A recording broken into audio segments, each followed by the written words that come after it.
pang-aabuso na ito ka, Eric. At muli, hindi lang KOJC ang nadadamay sa ginagawang LRAD. Lahat ng dumadaan dyan, lahat ng mamamayan sa Davao City ay apektado dahil doon siya mismo sa harapan ng kalsada. And I think no need for the court to intervene.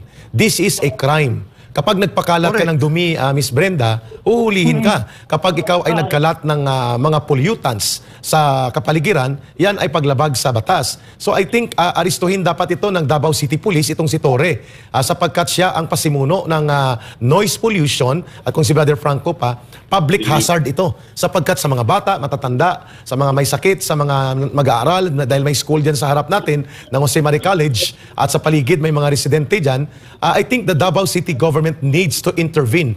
This is no longer part of serving of arrest warrant. Hindi na po ito, lagpas po ito na sa illegal at mga kriminal na ginawa nila sa loob ng compound at ginagawa pa ngayon sa compound ng Kingdom of Jesus Christ. Miss Brenda, baka mamaya makadispatch tayo ng interview mula sa any representative ng city government, konsihalman o barangay captain para ireklamo natin ang kumakalat na iskandalo at polusyon sa katiwasayan ng paligid ng lugar sa Kingdom of Jesus Christ na pumipirwisyo na sa mas malawak na bilang ng mamamayan dahil dito sa ginagawang kabastusan at kawalang galang sa batas at sa taong bayan ni Robot Torre, Miss Brenda.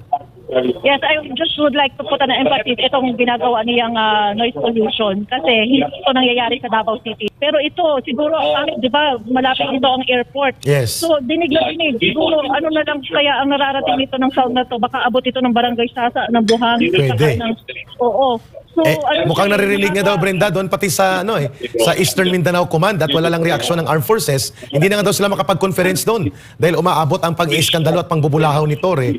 Kaya magandang pinunto mo, Miss Brenda, habang nagsiserve ng illegal na dokumento ng warrant si Torre, hindi naman po yata sarado ang city government natin. Brenda, kahit Sabado may city government naman na nag-i-exist sa Davao City, kahit papan. Yung mga councilor can be contacted anytime. Yes. Sige.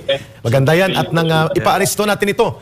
Ipa-citizens arrest natin ito o kaya mag-request na ng arrest order laban kay Torre sa kanyang ginagawang pagkakalat ng noise pollution, public scandal, alarm in scandal, and public disturbance sa buong mamamayan sa paligid ng Kingdom of Jesus Christ at sa major thoroughfare na daanan ng mga taong bayan. Yes.